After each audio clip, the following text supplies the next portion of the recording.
Stop My Crisis. I'm your host, Vivian Gaspar. Are you one of those people who just can't wait for your work day to end because you really don't like your job anymore? You borderline hate it. Well, I have Merry McNutt with us here today. She's a doctorate student of brain science and a money expert, a CPA with an MBA, and a keynote speaker of the Easy Guide to Reinventing You, the fun pathway to your dream career in 11 easy steps. Merry, welcome, and thank you so much for joining us. And if somebody came up to you and said how much they hate your job, but you know a different way, what would you say? I would invite them to look at what it is they love to do, and I can help with them to create a career where they're paid to do what they love. My phrase is, if you're doing what you love, you'll never work again. Wait a second. Even if I'm doing what I love, because I certainly love what I'm doing, there's elements, there's different little pieces of what I do that I genuinely could say, oh God, I wish somebody else would do that. What do you say to people like that when they're just starting out and maybe they can't hire somebody to do every little piece? What say you?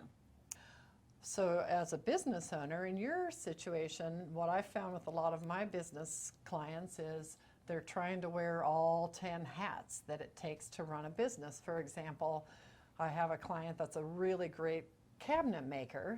Cabinet maker, it sounds so cliche. And he hates his bookkeeping aspect. He doesn't want to take care of the payroll part of it. He doesn't want to do the financial paperwork. And when I finally met up with him, he had had 2 years worth of making cabinets and trying to be his own bookkeeper and janitor. And he was about to close his doors until I taught him the ease of streamlining his finances and how much money he's losing by not hiring an expert to take care of that burdensome project. Well, how much? Okay, so you're saying maybe I really can start my own business. I figure out what I like, but what if I just don't know what I'm really good at? How would you help somebody with that? I help uncover your talent bank. Talent bank? What's that? That sounds so weird, a talent bank. And so what are you already good at? What aspects of your skill set are already marketable? If you're already a great cabinet maker, we might be able to define a business for you. If you're already a great photographer, we may be able to set up a business for you as a photographer. Maybe you like to write. Wait. Writing? You can make a living writing. Absolutely. So I imagine, I don't want to write a book, but there has to be different ideas. I mean, every professional nowadays has to have a blog, a website, social media. So maybe I can help somebody with writing some of their content for like their blogs or social media. Is that a good idea? Absolutely. What if you're really great at your Facebook account and keeping up on your social media? That's, for example, in my business, I'm a public speaker and an author, but I am not very good at keeping up on social media, and today's technology says you have to have that aspect of a successful business. So people who are really great at getting in and populating messages in their social media certainly can hire that skill set out to other people. Another way to start a business. I understand how you're saying you could lean into something new. Mm-hmm. But some of my friends who want to do something new, they don't really have much money. They're kind of living paycheck to paycheck, and I don't want them to completely disregard this concept. What would you say how much it is to start something like your own business? So, for example, in my CPA firm, I was already an employee as a CPA. So to start my CPA firm, I literally just had to announce that I'm willing to take on clients. That's it? Right? So I how started with who would you announce that to? I have some neighbors who have an electrician company, and they were trying to prepare their own taxes and do their own books. And as friends of theirs, I let them know that I'm starting to take on new clients in my new CPA firm and bookkeeping firm. And so we started together. They were my very first clients. I had no idea what to even charge them. So on that note, if somebody picks up, like before we were saying, well, what if somebody starts offering, I don't know, blogging services, like they could do writing? What if they have absolutely no idea what to charge? Like, do you just like look that up? How would you tell people what to charge for their services? You'd be surprised how available information is, whether it be asking another blog expert, a professional would share with you what they charge and how they built their client list. People like to share their information. Oh, really? Could you get somebody to be like a mentor or something? And yes, mentors are a highly valuable resource. I personally hired a mentor for my CPA firm. I was taking on a one-man band company, and I thought I better have somebody I can turn to who's already done this. So I invested in a mentor who was there for instant phone calls if I needed for the first year of my business. And the value was they taught me a lot of things to avoid. Wait. Before you said you paid, did you pay for this mentor, or were they just being kind? No, I paid $10,000 for that. Oh. But I promise you, 12 years later, I'm still benefiting from what I learned in that $10,000 investment. I have probably avoided well over $10,000 worth of mistakes because I hired an expert who had already done what I was doing for 30 years, and they made mistakes, so they were able to quickly teach me what not to do. Okay, I understand. That makes so much more sense, because I'm like, wait, is somebody just doing this to be nice? Okay, so I really am really curious. How does your being a student of being a doctorate, getting your doctorate degree of quantum physics tie in with all this? I'm a little confused. Yes, I'm reinventing my career as a tax preparer, CPA, MBA, all of my finance background. After years of helping my clients with their small businesses, I found out the ones that were successful tended to look at the gratitude of what they already have in life. The business clients who have since shut their doors tend to always be in a scarcity mindset that is around not enough money, not enough time, not enough support, not enough clients, and stuck in that mind frame and not able to succeed, quite frankly, in any area in life. It's a ripple effect.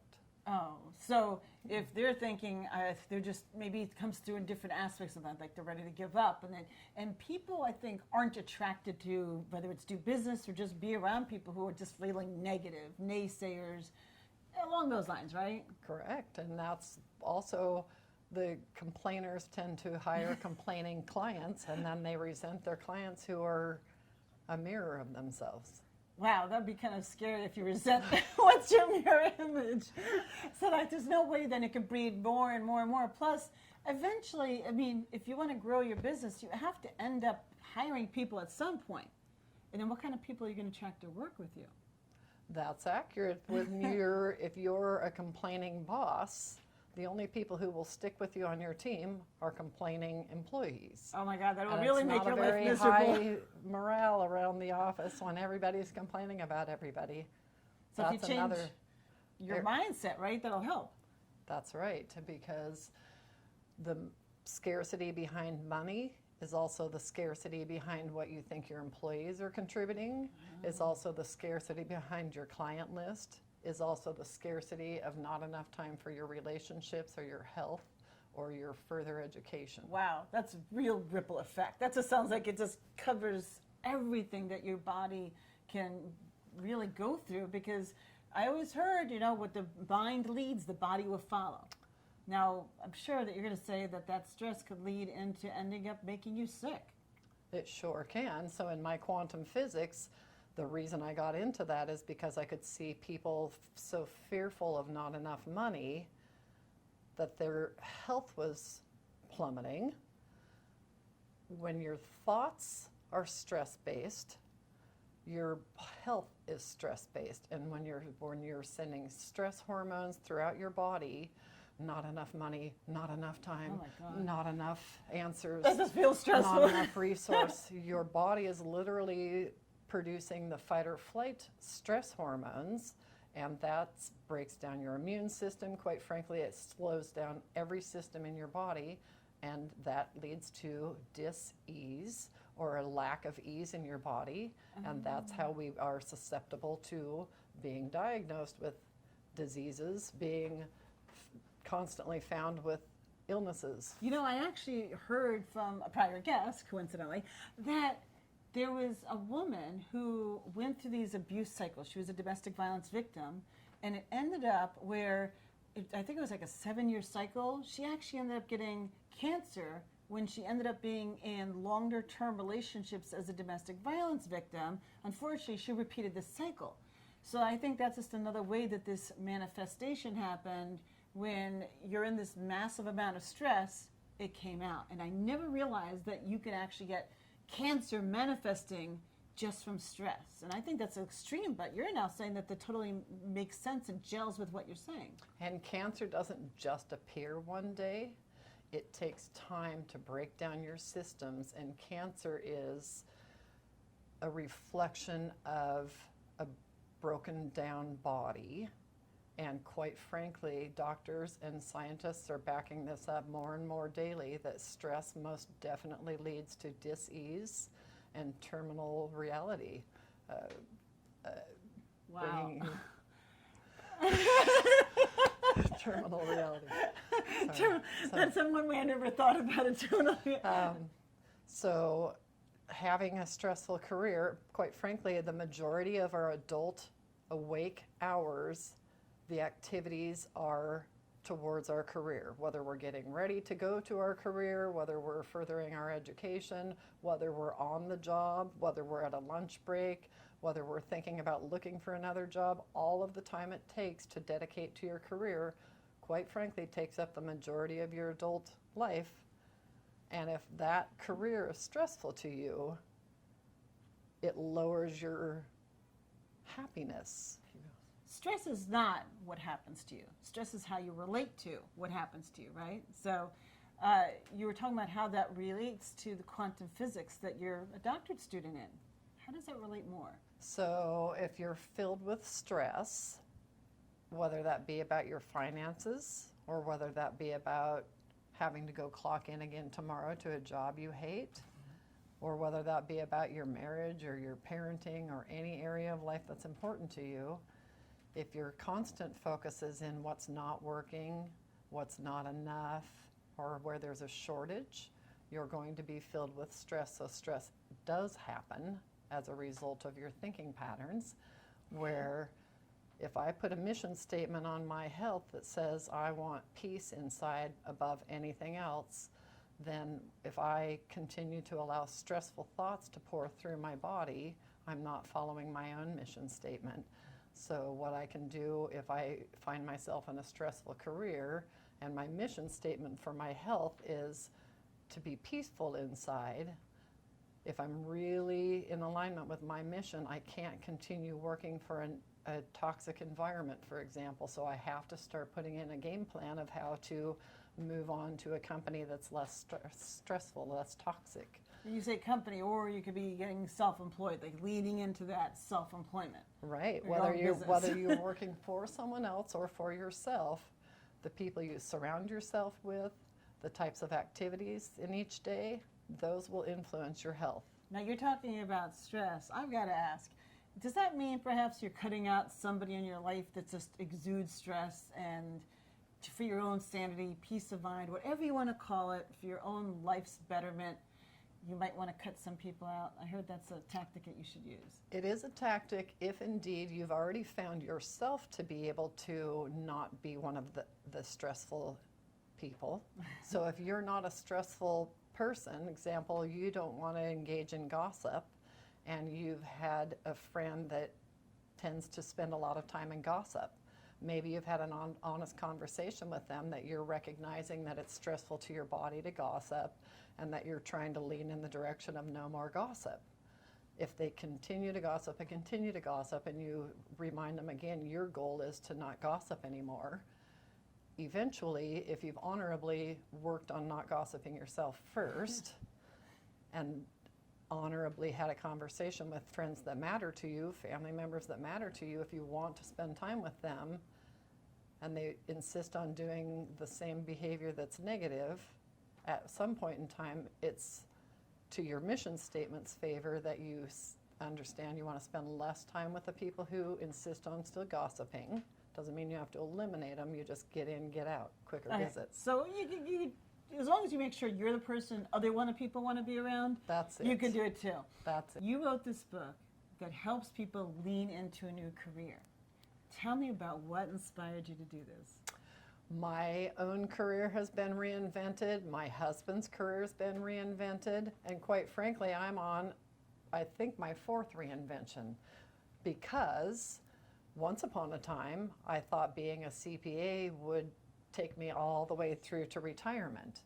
Now, as time's gone on, technology has changed, and quite frankly, I don't think humans are going to be preparing tax returns in the future. I believe they will be computerized enough that my services that I depend on now for a living may be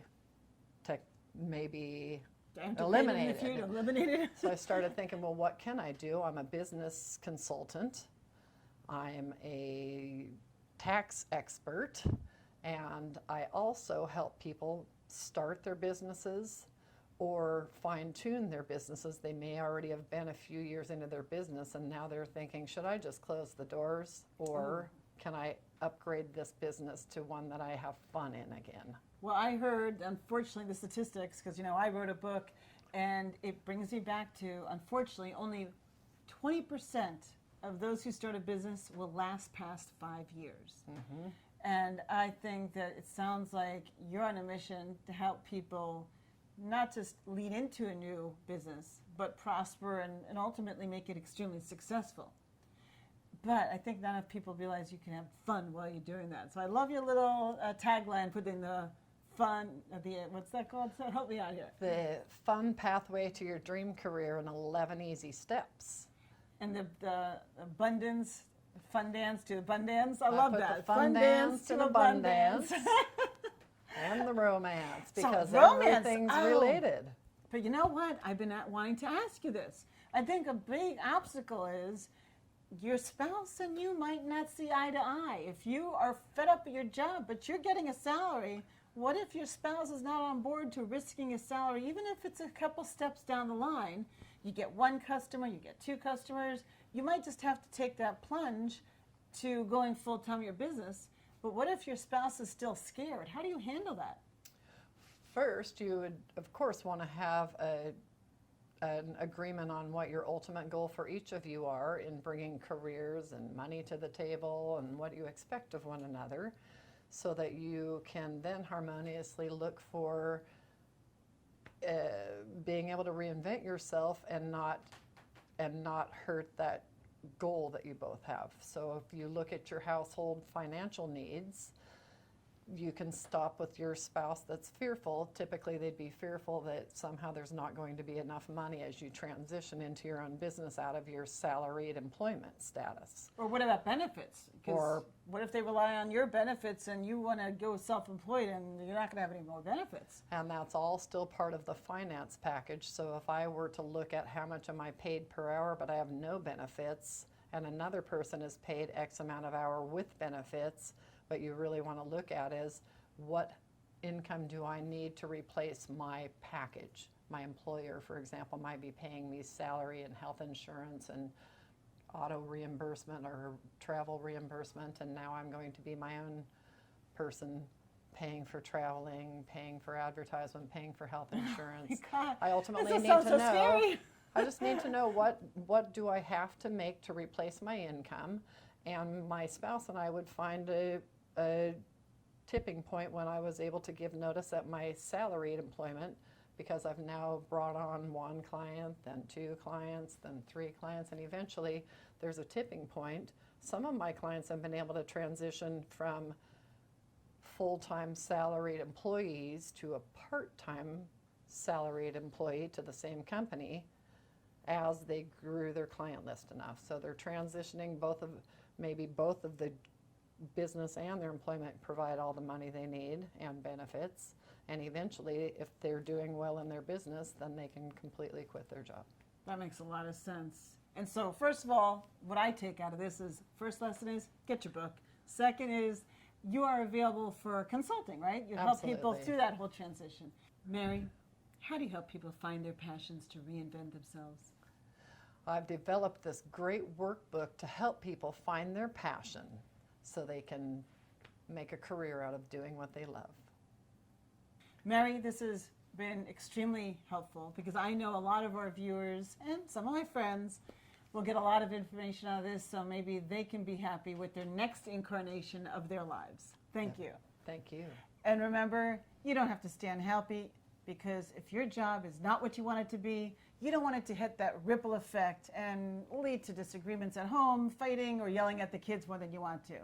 So stop this crisis so you can lead a much better life for your family, for you, and just make it better all around.